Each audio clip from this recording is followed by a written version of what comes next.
책 읽기 좋은 날 북쌤입니다. 지난 시간에 이어서요. 더 리치 두 번째 시간 함께 할게요.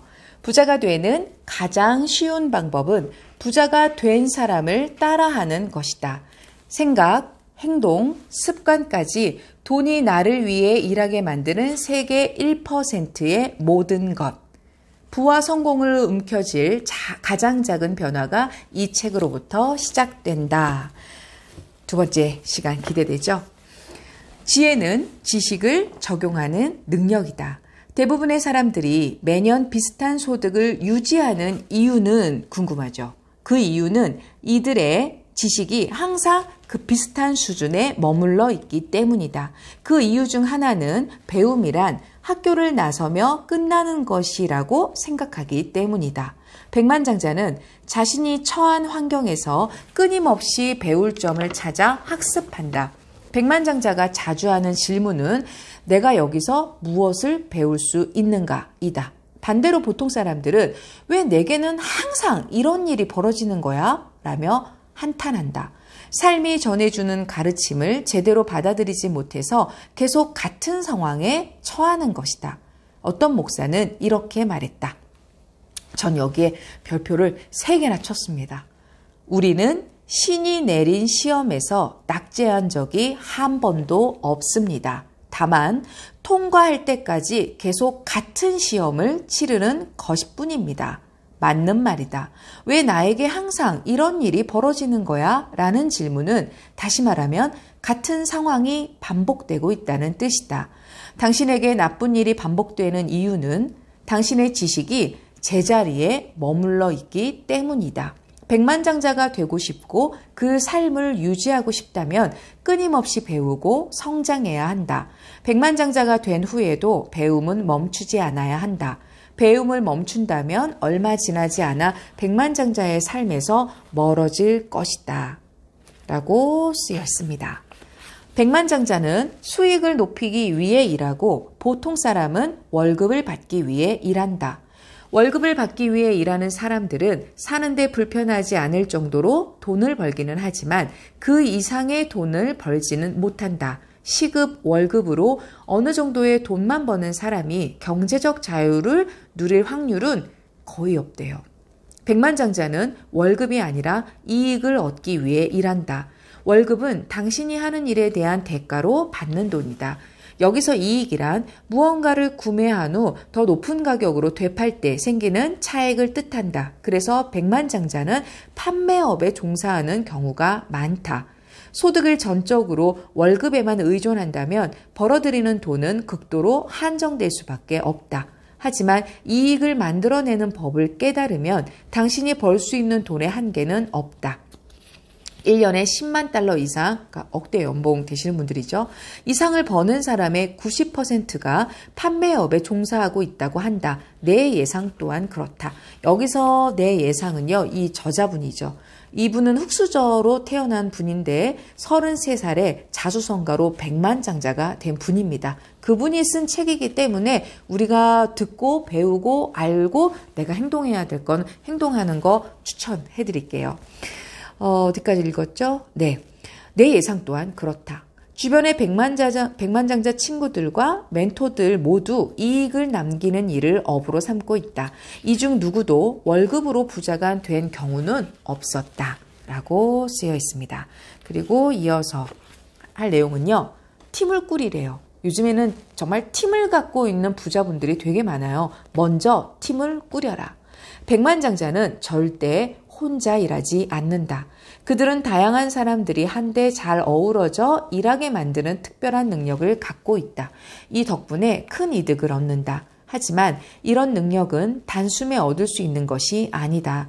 서로의 차이를 수용하고 받아들이는 분위기를 만들고 각자의 능력에 맞게 업무를 안배할 줄 알아야 한다. 그러니까 지금 이 영상을 듣고 보고 계시는 루키님들은 내가 좀 팀을 꾸리는 사업을 하고 있다. 아니면 프랜차이즈 사업을 하고 있다. 나는 뭐 어디의 조직의 리더다.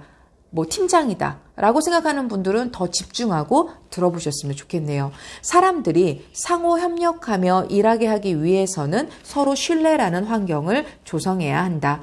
백만장자는 경쟁이 아니라 상호 보완할 수 있는 사람들로 팀을 꾸린다. 팀원들끼리 신뢰를 형성하기 위해선 규칙을 정해야 한다. 팀원들이 반드시 지켜야 하는 규칙이다. 팀을 꾸리기 시작하는 단계라면 팀원들이 직접 규칙을 세우도록 하는 것이 도움이 된다. 기존 팀에 새 팀원을 들이는 상황이라면 팀 내 규칙을 따라야 한다는 것을 분명히 하고 동의하지 않는 사람은 팀에 합류시키지 않아야 한다. 이분이 되게 단호합니다. 그러니까 백만장자가 되는데도 그냥 되는 게 아니라 어떤 이런 규칙과 원칙과 단호함도 필요하다는 게 저는 책을 보면서도 많이 느꼈어요. 규칙을 어기는 팀원에 대해서는 팀 차원에서 문제를 시정해야 한다. 규칙에 위배되는 행동을 하는 사람에게 마땅한 책임을 물어야 규칙이 효력을 발휘한다. 따르지 않아도 되는 규칙이라면 따르지 않아도 되는 규칙이라면 존재할 이유가 있을까?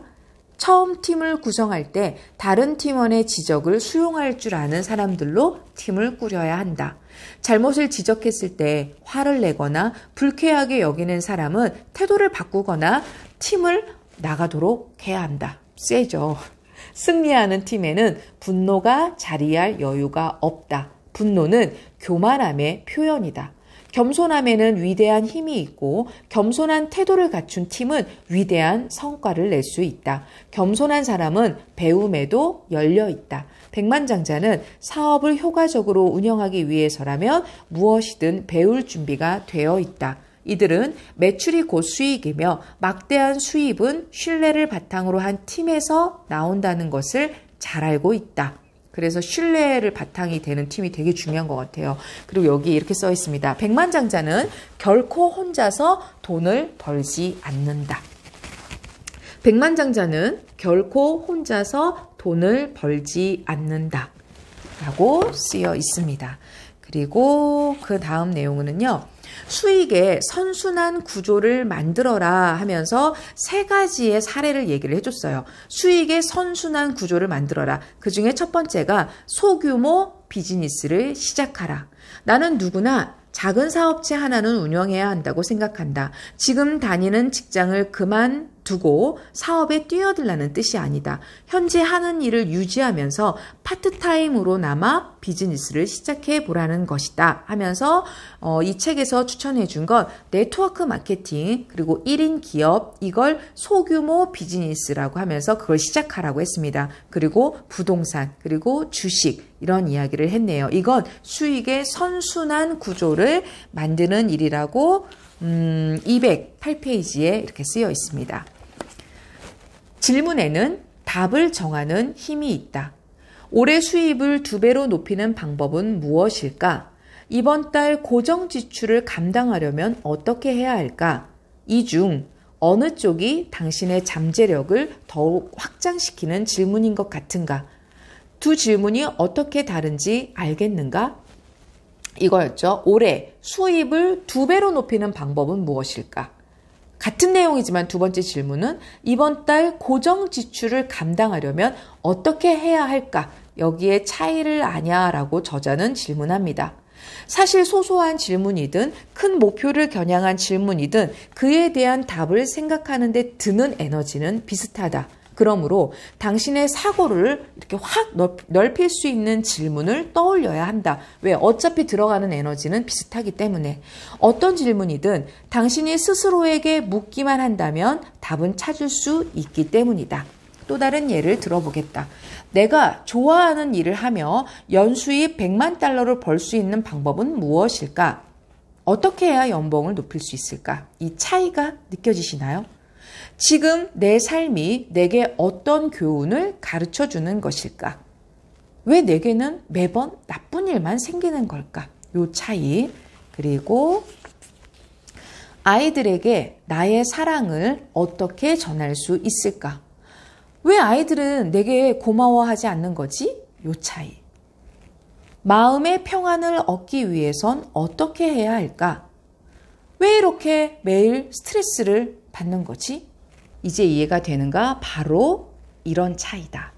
잠재력을 키우는 질문은 내가 무엇을 할 수 있는가를 묻는 것이고, 잠재력을 이렇게 탁 꺾는 질문은 내가 무엇을 할 수 없는가에 집중하는 것이다. 또한 어떤 일에 대해 왜 이렇게 어렵고 힘들지? 라고 자문하는 것도 잠재력을 저해하는 질문이다. 스스로에게 어떤 질문을 하느냐에 따라 삶에서 얻는 결과가 달라진다. 이것도 참 중요한 문구라서 이렇게 보여드릴게요. 네. 스스로에게 어떤 질문을 하느냐에 따라 삶에서 얻는 결과가 달라진다라고 써 있습니다. 그리고 오늘 마지막 내용이에요. 잠재력을 키우는 9가지 질문. 진정한 성공과 행복을 쟁취하기 위해서 반드시 거쳐야 하는 9가지 질문이 있다. 이 질문을 통해 어떤 사람이 되고 싶은지, 무엇을 하고 싶은지, 무엇을 얻고 싶은지를 깨달을 수 있다. 각각의 질문에 충분한 시간을 들여 진실되게 답을 작성해 보길 바란다. 어느덧 성공으로 향하는 길에 옳은 자신을 발견할 수 있을 것이다. 9가지 질문을 제가 불러드릴 테니까 이 화면에도 이렇게 띄울 거지만요. 한번 오늘 내 다이어리에 직접 작성해 보고 생각해 보는 시간을 가지시길 바랍니다. 나는 어떤 사람이 되고 싶은가? 그 이유는 무엇인가? 내가 바라는 나의 모습을 어떻게 이룰 것인가? 나는 무엇을 하고 싶은가? 그 이유는 무엇인가? 그 일을 하기 위해서는 어떻게 해야 하는가? 나는 무엇을 얻고 싶은가? 그 이유는 무엇인가? 그것을 얻기 위해선 어떻게 해야 하는가? 총 9가지 질문이었죠. 이 9가지 질문이 잠재력을 키우는 질문이라고 합니다. 9가지 질문에 명확하게 답해야 한다. 명확함이란 구체적인 것을 의미한다. 답이 구체적일수록 좋다. 명확함에는 강력한 힘이 있다. 백만장자는 자신이 무엇을 원하는지 정확하게 알고 있다. 거기에 자신이 왜 그것을 원하는지도 알고 있다. 무엇을 왜 원하는지 깨달았기 때문에 그것을 얻는 방법도 찾을 수 있다. 보통 사람들이 백만장자가 되지 못하는 이유는 가슴 떨리는 그 무엇도, 잠재력을 발휘할 만한 이유도 갖지 않기 때문이다. 라고 써 있으면서요. 또 중요한 얘기가 있네요. 내가 무엇을 가졌느냐가 아니라 내가 어떤 사람인지에 따라 내가 하는 일과 소유하게 될 것들이 달라진다. 우리는 내 삶의 의미는 무엇인가 보다 내 삶을 더욱 의미 있게 만드는 것은 무엇인가 라고 물어야 한다. 후자가 잠재력을 폭발시키는 질문이다. 내 삶을 더욱 의미 있게 만드는 것이 무엇인지 깨달을 때 삶의 의미 또한 찾을 수 있다. 어떤 사람이 되어가고 있느냐는 질문은 내면의 잠재력을 깨우는데 가장 효과적인 질문이다. 수천 년 동안 인간은 나는 누구인가? 라는 질문에 끊임없이 고뇌하고 매달렸다. 이제는 나는 어떤 사람이 되어가고 있는가? 라는 질문을 스스로에게 하고 답을 해봐야 할 때다. 이 질문에 대한 답이 마음에 들지 않거나 만족스럽지 않다면 나는 어떤 사람이 되고 싶은가? 라는 질문에 답해보자. 다시 한번 강조하지만 어떤 질문을 하느냐가 엄청난 차이를 불러온다. 자신이 꿈꾸는 이상에 가까워지기 위해서는 수단과 방법을 가리지 않고 노력해야 한다. 백만장자는 통장 잔고만으로 만들어지지 않는다. 백만장자가 된다는 것은 경제적으로나 정서적으로 새로운 사람이 되어 자신이 하고 싶은 일에 에너지를 쏟으며 그 결과 원하는 목표를 성취하는 과정이다 라고 쓰여 있습니다. 이 저자가 이 책을 딱 써야 되겠다 마음 먹고 그동안 많이 축적된 시간들이 있었겠죠. 그리고 일주일 만에 후다닥 쓴 책입니다. 그런데 굉장히 심플하면서도 이렇게 탁탁탁탁 머릿속에 들어오는 내용들이 참 많았어요. 그리고 어쩌면 알고 있는 내용들도 꽤 있습니다. 어디서 들어본 적이 있는 내용들도 있고. 그러나 중요한 건 내가 오늘 여기서 강력한 하나를 내 걸로 만들어서 내 거가 되는 게 더 중요한 것 같습니다. 그래서 더 리치 오늘로써 이 책은 이제 보낼 거고요. 다음 이 시간에 또 뵙도록 하겠습니다. 오늘도 북쌤이 응원합니다.